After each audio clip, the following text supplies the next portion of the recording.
If there's one thing I wish my dad would have done. My dad was a super dear man. He was a social worker. He was a kind of wanted to be a mountain man type and certainly had those skills. He was also an incredible mechanic. That was what his heart, he wanted to be a mechanic for a living, but his dad wouldn't hear of it. My dad needed to go to college and he got a master's degree and he hated it. I wish my dad, A, had stuck to his vision, being a mechanic, but B, I wish he forced me to learn the things he knew. I wish my dad woke me up on weekends and said, we're going to go take engines apart, right? I'll have a small engine, you'll have a small engine. We're going to take them apart together and we're going to put them back together. And I mean, he taught me about how combustion engines work a little bit, but I wish he had taken me inside of him and forced me to do it, and then forced me to work on a 2-cylinder. And eventually, when my motorcycle broke down, I wish my dad would have said, let me know when it's fixed. Because I have such respect for that knowledge. And it is so different than book knowledge. People who live in the world of theory are so immune to their theories. They never have to live within them. They can just think them up. And everybody else should live within them. And this is particularly true of a race of people I call smugrels. So smugrel is a word I made up, and it refers to smug liberals who work in the laptop class. They work in the world of theory. So here's a smugrel's life. A smugrel lives in a very nice condo, usually a condominium, and it's probably about 20 minutes outside of downtown. If they live downtown, it's in a high-rise. And their life is this. They wake up in the morning, there's a gym either in their condo or in their building downstairs. They go to the gym, they have coffee in their building, then they get on a train or usually an Uber because they don't bother themselves with public transport. That's for the bitter clingers. They go into an office place that has a gym and a coffee shop, and they think up theories. And all the theories are beautiful. They all work so well, and then they go home the same way they came in. And when their Uber goes by a homeless encampment, they look there and they go, wow, we need to spend more money. Look at that. There's still homeless people. We're still not spending enough. They never have to get confronted by people who are raging psychotics due to drug-induced psychoses, which is a real thing, because they are so utterly pampered. On the other hand, there's people who put their hands in the dirt and they live real life. So I want to do a side-by-side comparison here. This is a, I guess, 7-year-old boy. And dig this kid as he's at a equipment show. Dig him as he is giving advice to the guy who's apparently selling this equipment on what might make it more palatable to his 7-year-old critiquing mind. Oh, it was like an actual backhoe, like the one over there, but it was a cat. It ran pretty nice. Okay. Is that a bit bigger one? What? Is that a bit bigger? Is that the same That's size? a 4075 back there. So that's 75 horse? 75 horse. That's a new model. Just come out with back in the fall. Oh, that'd be a nice machine to have. 75 yeah, it's got horse. a nice price tag on it too. Somewhere around 50,000. Boom! Well, throw me out of the seat.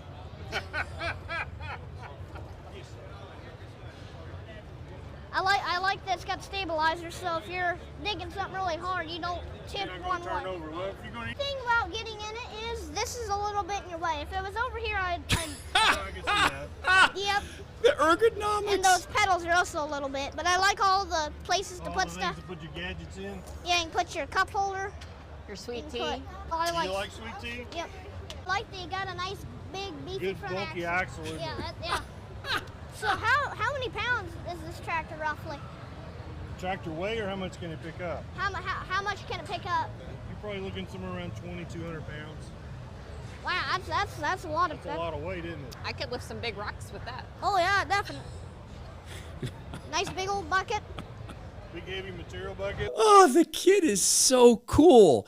And it's not, I mean, yeah, okay, it's something he's gained through experience hanging out with his mom or his dad or both, but he's got it. And he's got the common sense. He's looking at the ergonomics. Sometimes the old ways are the best ways. Man, that kid's going to survive.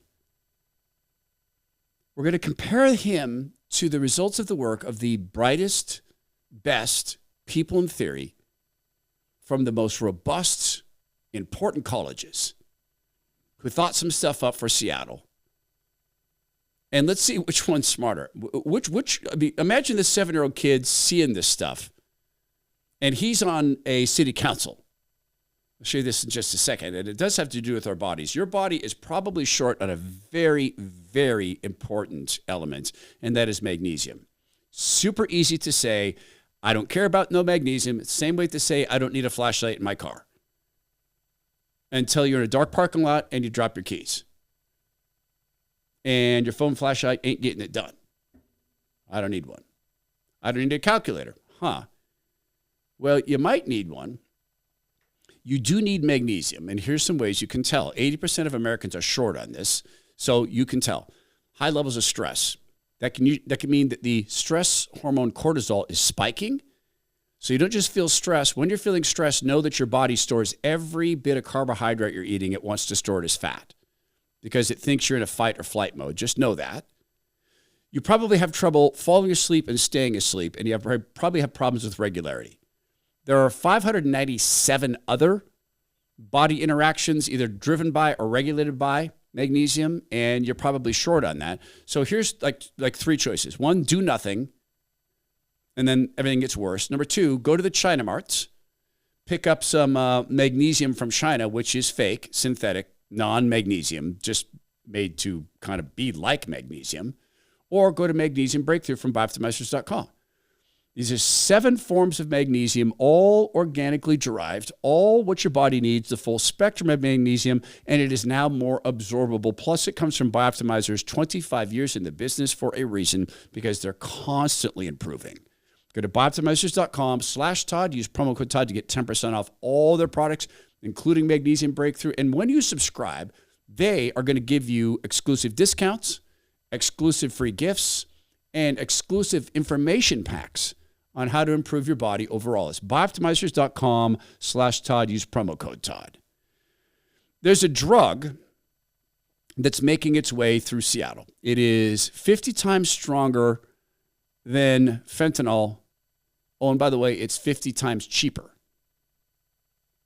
See, people who make drugs and work for the cartels see themselves as business people. So just like this kid, if you were to ask this kid, hey, what's a good area for us to farm? Well, I like it, and he'd go through his analysis of where you're going to farm and what sort of land you're going to want. What environment is prepped for that? That field's that have burned out. We need to renew that. We need to burn that. He's going to have all that down. We're going to take this as a fresh field, and this is a better crop for here, and we don't get direct sunlight. He's going to have that down.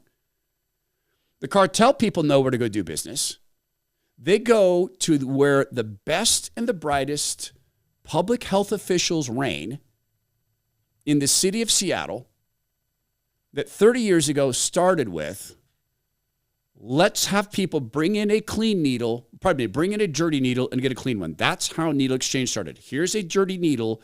May I have a clean one? Yes, put your dirty needle in there with the bleach. Here's a clean needle. Now you just walk up and say, I need needles, and they'll give you 90, 120 needles. They are moving towards the Vancouver model of providing the heroin for you. And of course, the people who make these drugs want to make them smaller, easier to ship, easier to conceal. So you end up with these things 50 times stronger and 50 times cheaper than fentanyl. You also end up with handy dandy kits like this. Again, what would this 7-year-old say if he was on a city council and someone said, hey, let's do this? I picked up this kit funded by our taxpayer dollars known as needle exchange. It's really a needle dispensary, but there's not really needles anymore because nobody's using needles. They're using foil to smoke.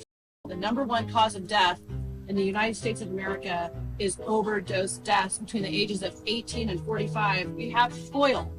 We have instructions on how to roll foil into pipes. We have tourniquets, not even relevant anymore, so that's definitely a waste of taxpayer dollars. We have cookers, and oh, that wasn't good enough. We had to create cookers with a little pinky ring so you couldn't burn yourself. So this is harm reduction. I call this drug enablement. This is being paid for by our taxpayer dollars. When I'm elected as your state house representative, I will defund these kits. This is cruel.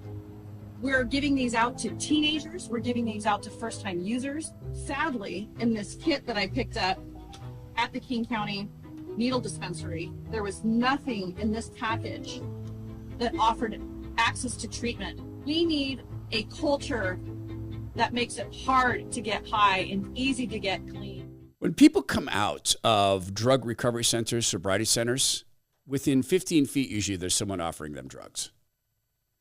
When people's veins no longer work, when all their veins are collapsed and the veins in their genitalia are collapsed and they can't seem to shoot up in their eye anymore, they use booty bumping kits, which you can also get through King County Public Health, which is where you put the drugs into your rectum. Imagine the 7-year-old kid. I don't think that's a very good idea. I don't think we should be giving people drugs like that. That seems like a really bad idea. You could end a lot of lives like that. Sometimes the old ways are the best ways, right?